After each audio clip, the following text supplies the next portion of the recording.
Help support the show by joining the Patreon or becoming a YouTube member. Also, hit that like button and subscribe if you want more Browns-focused content. So I'm going to split up this video into two parts. The first part, we're going to talk about previewing the preseason game, what you need to know, what's going to be exciting about it. And then the second part of this video is going to go on the Q and Cope channel, where we talk about the quarterback specific part of this preseason game. So make sure you subscribe to that. Also, if you want to know, I will be live for today's preseason game on this channel, the main channel. So make sure you guys stay tuned, stay subscribed, notified if you're not notified, so we can watch the game together. But all that aside, here's the first part of this video I did with Kobe. If you want to check out part 2, that's going to be on the Q and Kobe channel. Check it out. We are here to preview the preseason. We're going to do this in two parts today. First part is going to be for y'all who are interested in everything but the quarterback. That's going to be this part. To help me preview this is my podcast host and Q and Code, by the way, for y'all who've been wondering, coming back next week after the preseason game. So make sure you're locked in. And to kind of advertise that, I'm bringing on today the homie Kobe. Kobe, you excited about the start of the preseason, man? No, I'm not, honestly. I'm not at all, not even a little bit.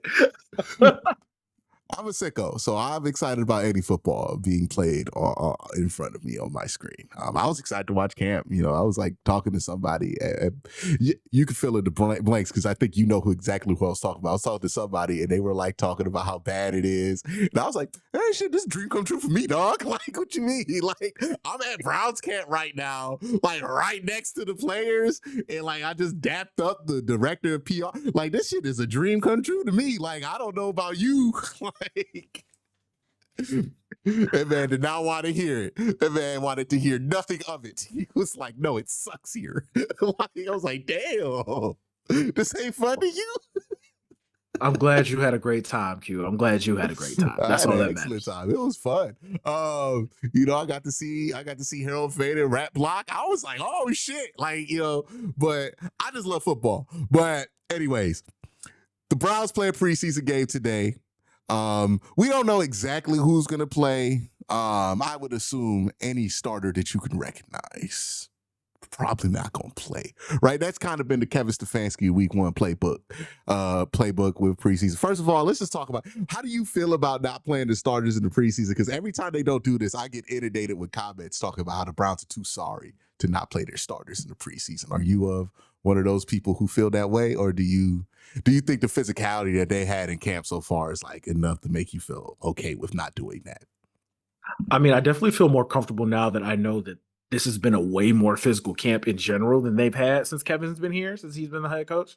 Mm-hmm. So I don't think it's necessarily a bad thing that they're not playing the starters in camp. But I will say there are some guys that I feel like haven't earned the right necessarily to not play in the game. You know what I'm saying? Like, I feel like why Cedric Tillman not playing? Like, yeah. It's like, why he not playing? Yeah, I think there are some people who definitely just ain't gonna play because they were never gonna play, right? Myles Garrett. Not that's a fine. Chance in hell, right? That's fine. Denzel Ward, not a chance in also hell. Fine. Yeah. Wyatt Teller, Jack Conklin, never. Joe Bitonio, never. We don't need them to play, right? I think there are some people who aren't going to play simply because the Browns aren't that deep at these positions and can't afford the injury, right? Greg Newsome, prime example of this, right? He goes down, we're kind of fucked. Right, like there's really nothing behind him, so he can't play. Cedric Tillman, I know that Deontay Johnson's look good, but I don't know if they can at the point where they feel like they can rely on it. But if Cedric Tillman ain't their dog, like who we starting at wide receiver 2? Jamari Thrash. And therein lies why Cedric Tillman's not playing in this preseason game, right? Like I think DeJuan Jones should probably play because I don't think an injury to him would be catastrophic because they do have some guys they can put in. Maybe they feel differently than I do about that, but I think that like Jerome Ford was never going to play in today's preseason game more than likely, just because if he goes down, it's catastrophic at that position. Yeah, right? We don't need to see Jerome Ford play. We know what Jerome Ford can do. We're good. Yeah. Yeah, good and bad, right? We know what Jerome Ford's good at. We know what he's not good at. And we've had these debates over the last few years. Even though I think there is, if he does run more gap scheme, I think he could be a little bit better than he's been. Yeah, I think there's guys who fall under that category. There's guys who are never gonna play, right? If we get out there and they're not playing like Mason Graham or somebody like that, like a rookie, that's where I would get like concerned of like what are we actually doing, because he definitely needs those reps. But yeah, it hasn't bothered me. It's bothered me in years past. It did not bother me this year. Maybe it's the extra joint practice, maybe it's the physicality of practice, but maybe it's the fact that we've had so many injuries already. I think that's the biggest part of it when you really think about it. Like, they've been hurt the last 2 seasons, just I feel like an inordinate amount of injuries, just like randomly to everybody. Even 2023, when they won 11 games, like they got destroyed by injuries all over the place. Decimated. Yeah, the last 2 years have been brutal. And I mean, even before camp, I mean, I wasn't really even injuries, if I'm being real with you. It was like guys were tired. Like JOK, I don't know if we can classify that as an injury anymore. It feels career ending at this point. Yeah. Like it's been strange to start out the camp. What I will say is that, like, I thought camp was going to be way more brutal after these injury announcements than what we got. And the fact that it hasn't been as brutal, I think there is some sign of optimism there. I don't know what this team is ultimately going to be, but I do think they're going to be better than last year. Now, there's a question to ask, like, is that better for the Browns' long-term goals to be better than they were last year, right? I think that all determines on just how many quarterbacks are in this class and what we really know about them, because I know you've had to take in conversation already. I feel like we got to wait till like at least week 8 of college football to really know, like, all right, what we need to do. Because there's some guys here that you're like, oh man, he's going to be a number 1 overall pick, and they might end up being a 3rd round selection or going back to college, right? Like Carson Beck's a great example of it. So it's an interesting limbo that the Browns are in, because they're probably good enough if they really, really wanted to win 9 to 10 games. If they got like consistency at the quarterback position, or if they invested more heavily at the quarterback position, I think they could squeeze that out of it. The fact that they're not trying to tells me that they have good job security, right? Like they're not feeling the need to actually like go out there and get the extra for Kirk Cousins, right? They're willing to just see what happens between Kenny Pickett and Joe Flacco, which I was watching Kenny Pickett, Joe Flacco, intermediate pass cut-ups on NFL Pro, which, by the way, that's fucking amazing now. But on NFL Pro, and man, Joe Flacco's so much better than Kenny Pickett. Bro, like, I can't believe we are doing this thing. And me and you talked about this on Spaces the other day. Like, I can't believe we doing this thing where we got to pretend that Joe Flacco's not the best quarterback in the room, because he is. He's clearly the best quarterback. He is very clearly and obviously the best quarterback on the roster right now, but the Browns don't want to start him. Yeah, it's like I think they're in this spot where it's like they would love if somebody else could emerge to be better than Joe Flacco. But the thing is, it's like, I legitimately, and this is not a high bar to clear, right? I'm going to just make that clear. So I'm not saying that Joe Flacco's going to hit some high bar here. I think if Joe Flacco plays this year, he's probably going to be in the upper half of Browns quarterbacks we've seen since this team has come back. Yeah. Like 100%. 100%. Because I was watching like his stuff last year. I'm like, no, he's still able to do it. Like, all the stuff, he's still able to do it at a pretty decent level. And like, when I watch him and Kenny Pickett, I'm like, there's an obvious difference between him and Kenny Pickett. And like, I think it's probably a pretty, like, Joe Flacco's good enough to where it's like, it's hard for me to imagine a rookie's just going to straight up outplay him. Like Kenny Pickett, very, very imaginable that a rookie straight up outplays him, right?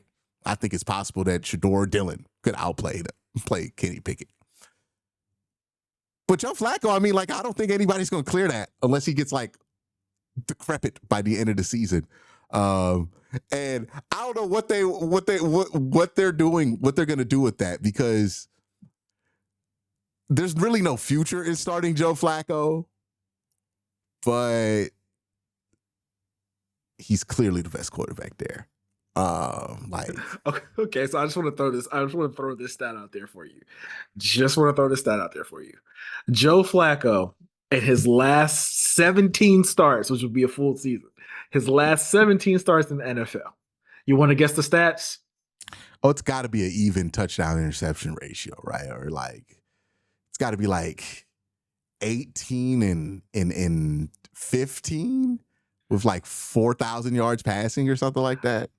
Okay, so last 17 starts in the NFL. 4,755 yards. Jesus. 32 touchdowns. Wow.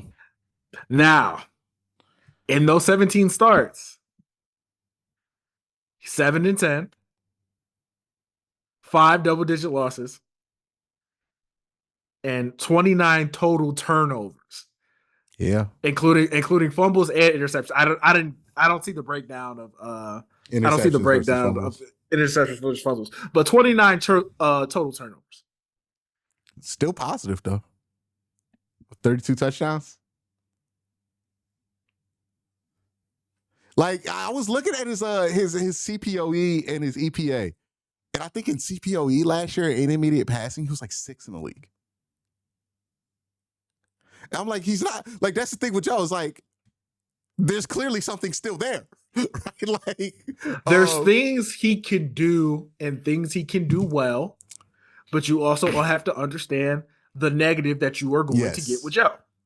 Yeah. Here's where I'll place Joe. Joe is high-level mediocre quarterback play, right? Like, if you are better than Joe Flacco, you are actually good at quarterback. But if you are not better than Joe Flacco, you're not good at quarterback. And if you're just as good at Joe Flacco, probably mediocre, right? And that's the thing. It's like, do I think one of these rookies are going to, like, because it's hard for a rookie to be actually good in year one, right? Like, that happens very rarely, right? You see Jaden Daniels or CJ Stroud be able to break through, or like Lamar Jackson, but it's rare. Oh, you're not going to mention Bo Nix, what he did last year? You're not going to mention Bo Nix? We'll see what Bo Nix does in year two. We talk about year one. We're not going to mention Bo Nix. He had a decent rookie year. I think he was in the mediocre range, but, he had a really good defense and they won a lot of games. But I'm going to be called a hater if I say that now, right? Thank you for getting me called a hater. If I say it 2 years from now, I might not be a hater. It's like Mac Jones' opinions. Like, that first year Mac Jones had, everybody had to not be a hater, right? Everybody had to give him his flowers, even though we all saw some mediocre shit. And then the year after that, I'm just waiting. I'm just like, hey, man, he had a successful year one. But his intermediate CPOE was 29th in the league. And I'm just saying, like, I'm just saying. I'm a hater if I bring that up right now. And I'm not trying to do anything to put myself in that category right now with Bo Nix. So good on Bo. I'm just interested to see how year two goes. I think we should all be interested to see how year two goes. Like, for a lot of these quarterbacks, Drake May, I think Caleb Williams year two is going to be very important for him, because like, he's had the most shat on rookie year that wasn't actually that bad. Like, if you actually look at what he did, you're like, people are shitting on that. It's like, yeah, because Jaden Daniels happened that same year. But yeah. I really want to see what Penix does in Atlanta. I'm interested to see how that's gonna go. I feel like that's the biggest wild card going into year two. Like, what's gonna happen over there? I'm curious too. I am curious. I have no idea how that's gonna go. Right? No clue. I can see it going either way. It looked promising at some times, and it did not look promising at all. That's what I'm saying. I feel like it could go either way. Either end of the spectrum, it could go. Yeah, I just say we do this a lot with quarterbacks where they have a good rookie year or have a solid rookie year. We're like, they're great. And then like 3 years later, you're like, they suck, right? Remember Gardner Minshew first popped on the scene? I remember people arguing that Gardner Minshew was definitely better than Baker Mayfield. Colin Cowherd. 2019. Yeah. Colin Cowherd, somebody. Definitely. Right? Like, we do this we thought Baker was going to be better than Josh Allen in 2018. Like, we weren't even debating it. Yeah. We were like, how are people arguing about this? He's clearly better than Josh Allen. And then, well, obviously, Josh Allen. Like, close the gap. MVP Josh Allen. And Baker's still good. To be fair to Baker, still good. Walk down years before Baker got good, though. Like, close the gap, walked him down, and Baker was having a good year that year. That's how good Josh Allen was. He did that shit in 2020. 2021, it was over with, right? Like, it was lapped by 2021. But 2020 is when Josh Allen walked him down. Like, and Baker played well that year. That's the crazy part. But yeah, it happened pretty quick on him. So quarterback is just one of these long endeavors. But really, we're supposed to focus on quarterback in the other video. Let's focus on what the Browns have done early in the draft, right? And our two Big Ten brethren, Mason Graham and Carson Schlesinger. I forget UCLA is in the Big Ten now. I was like, what are you talking about? What you mean too? Yep. I was having this same conversation with Daniel, like literally right before recording this video. We were like, oh, and he had a Maryland shirt on. Like, that's the Big Ten too. Like, I was like, Big Ten. You said I was like, that's Pac-12. Oh, yeah. No. That's Big Ten. It's Big Ten country now, brother. All right. Yeah, it's Big Ten now. Yeah. So, we got the main two guys on the defense holding down the Big Ten. There's a lot of Big Ten on this defense, by the way, because Ronnie Hickman, Mike Hall, Isaiah McGuire's Missouri, so that's SEC. Really should be Big 12. And then Myles Garrett is clearly SEC. He's the most SEC player of all time. Malik Collins is starting. He was in Nebraska, right? Yeah, Nebraska, Big Ten. Yeah. Big Ten. Yeah, I mean, it's now impossible for somebody to be from Nebraska in the NFL and played in the Big 12. Yeah. Like, I don't think that can happen anymore. But yeah, so they bring in the two guys from the Big Ten. Everybody I've ever seen talk about this goes, yeah, those two guys, they're going to be pretty good. Like, just they fit in right away. Here's how I know that they feel highly about Carson Schlesinger. JOK went out for the year, and then Jordan Hicks retired, and the Browns still have not signed another linebacker. No, we're good. They're like, no, we're good. We're just going to give him the green dot immediately. Day one of camp, he got the green dot, never looked back. They feel pretty good about him. Mason Graham, I even heard he got push, good pocket push against the Panthers at practice, and you just people are talking about him pretty highly. And you just look at his skill set, and I think there's a fascinating thing that happens with football because there's so many positions, and these positions have so many different questions around them, and people don't know how certain positions work. People will talk themselves into the fact of like, hey, because I don't know how this position works, I don't value it. Defensive tackle is one of those where people don't value it because they don't know how effective it is.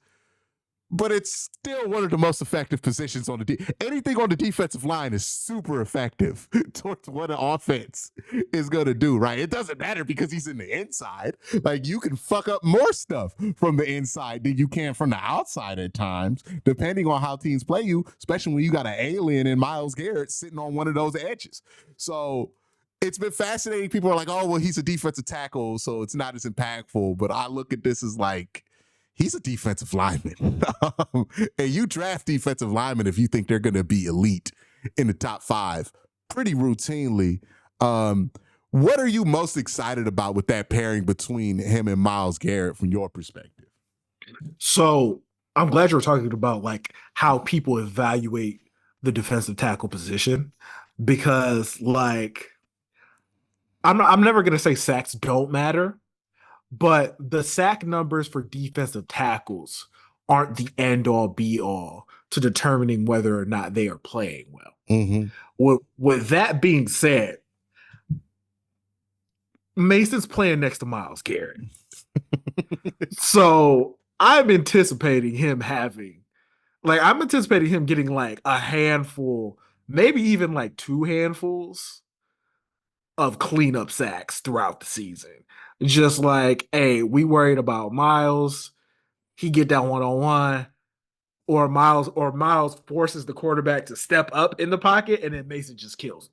If I ever told you my theory about how Myles Garrett is actually not good for sack production, and it's because he's so dominant and they're so afraid of him that quarterbacks are just going to be so on edge that they're just going to dirt everything under 3 seconds. Like, they're just never going to give you a chance, or the opportunities you have to truly get a sack, they're just so much more aware of it because Miles is out there, where it's like, oh, they throw it away. Because you see, like, if you don't really got a dominant guy out there, quarterback can lollygag, right? Way to go. I'm going to wait till that second window, then start, and then you get those opportunities. Watch when Myles Garrett is out there, if that ever happens with any quarterback.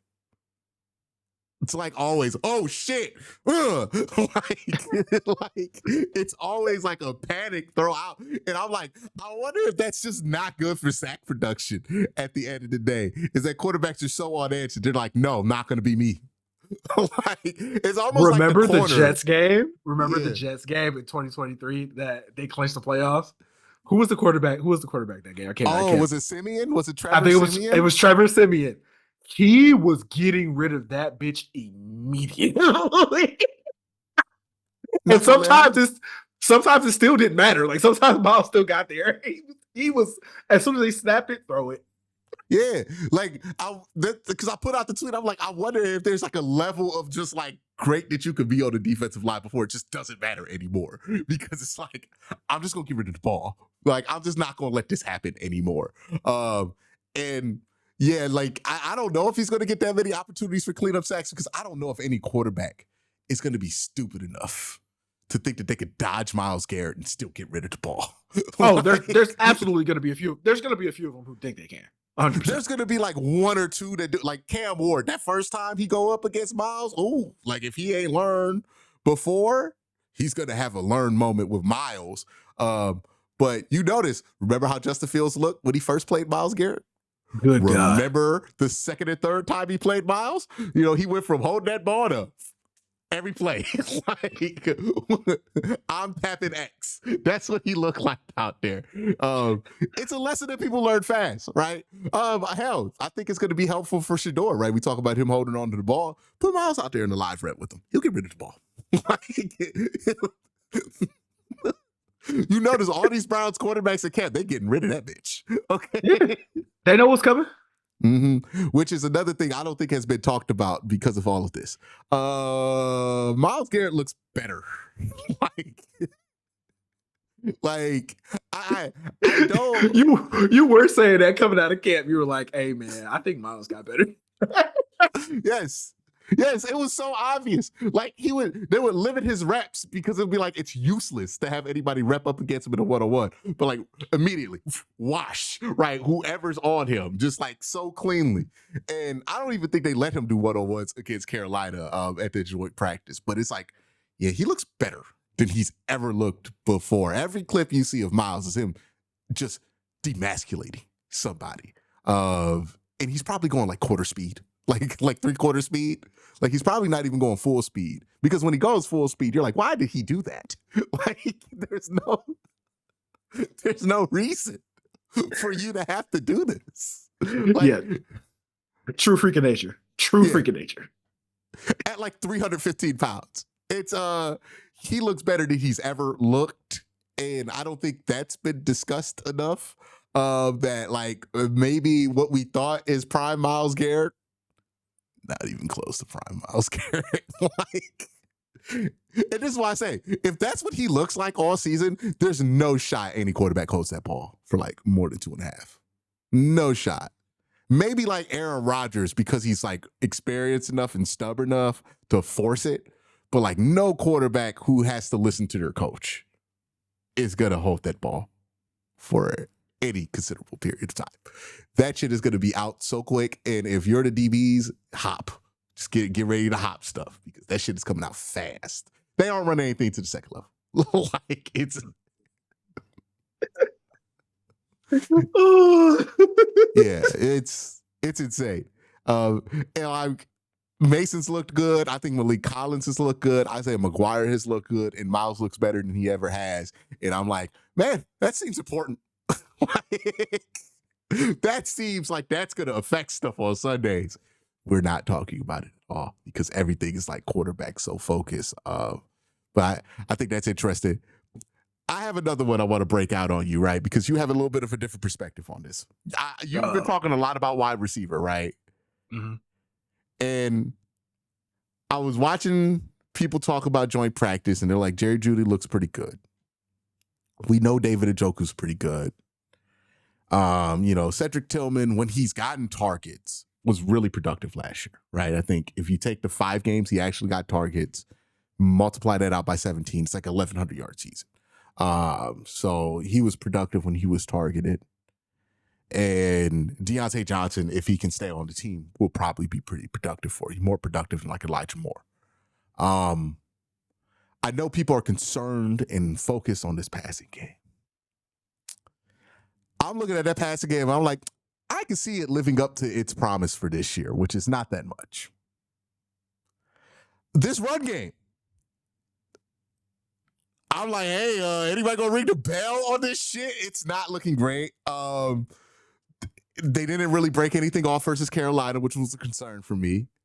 And I think the even bigger concern is like, look at the personnel that we're rolling out there, man.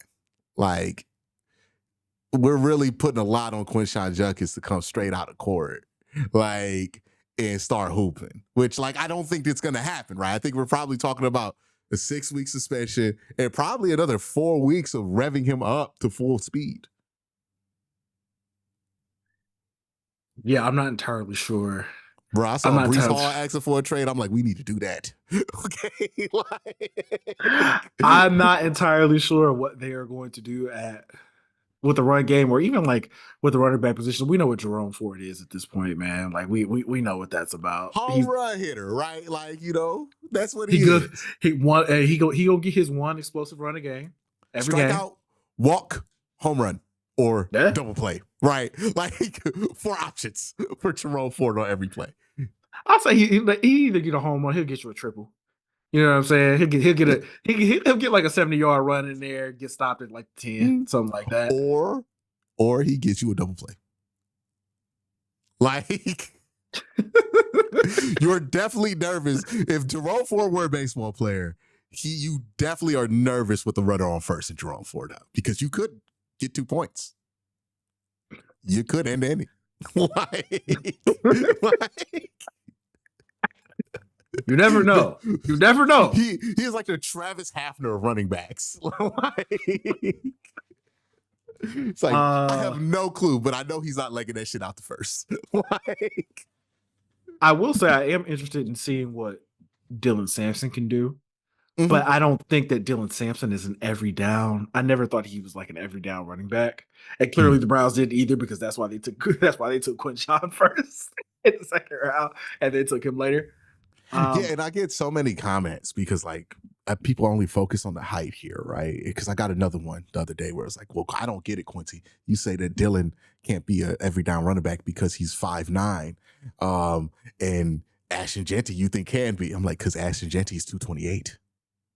Right, it's the weight that matters. Dylan how much does Quinn Sean? How much does Sampson weigh?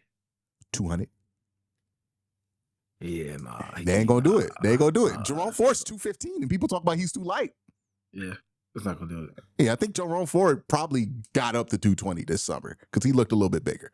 But he just doesn't have a strong base, right? Like, that's the thing with him.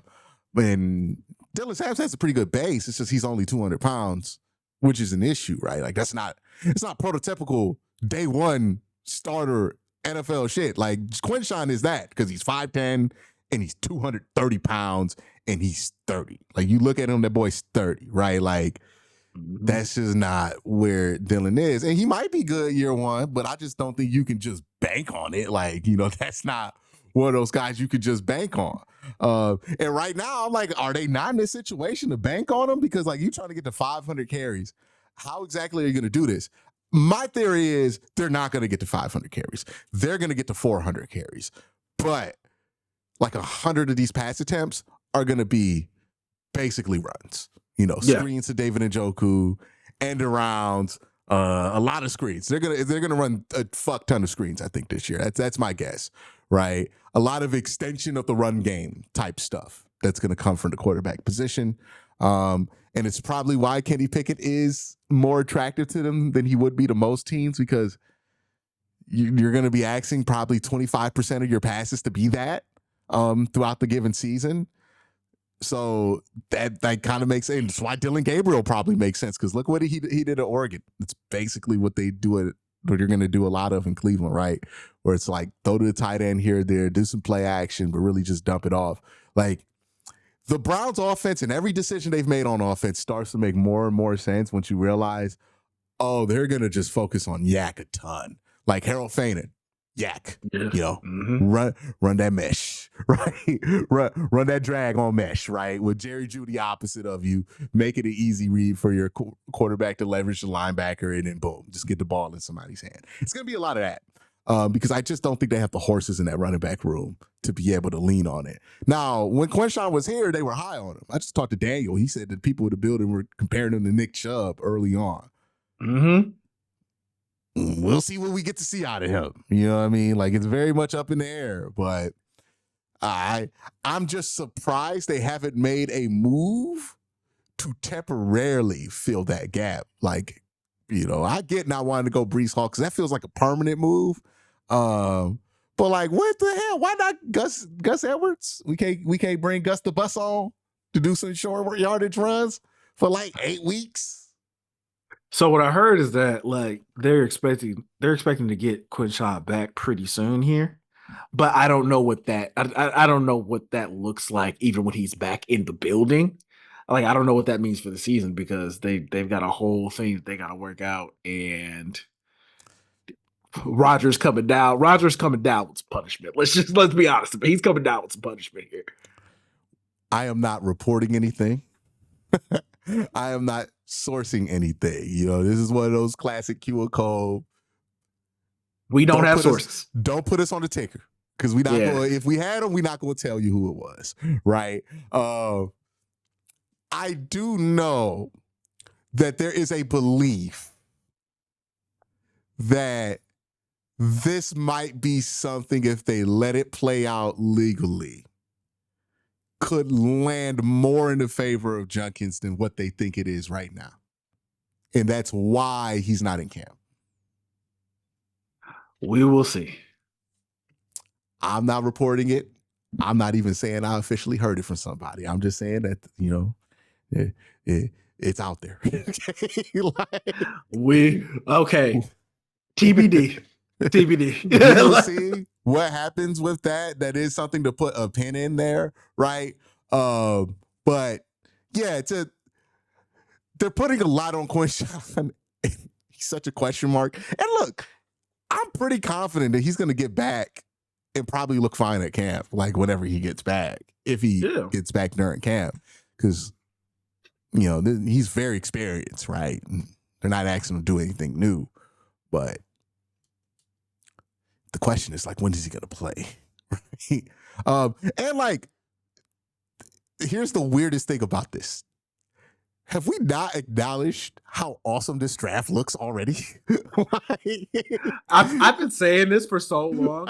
I loved the Browns draft. It just got weird with the quarterbacks. Like that's what made it weird. That's the only thing that made it weird with the quarterbacks. But if you look at just like the picks outside of that, I'm like, yeah, they did a pretty good job. If we go through every pick, you're like, hey, we've seen something from them at some point during training camp to get excited, right? Like, literally, obviously, Quinn Sean's not here during training camp, right? But OTAs, people were getting excited about that. It's shorts and T-shirts, but, maybe there could have been something at OTA. So he's a NA on this one. But Mason Graham, we've had that conversation. Carson Schlesinger, we've had that conversation. Harold Fainin Jr., I mean, like, I've never seen somebody get more well-received at camp for a third-round pick as he has. Like, they love him. Dylan Sampson has had his moments in camp. And even, like, the quarterbacks, are we going to say Shador hasn't had his moments in camp? He's had his moments in camp. Certainly had his moments. Now, have people made too much of those moments? That is yet to be determined.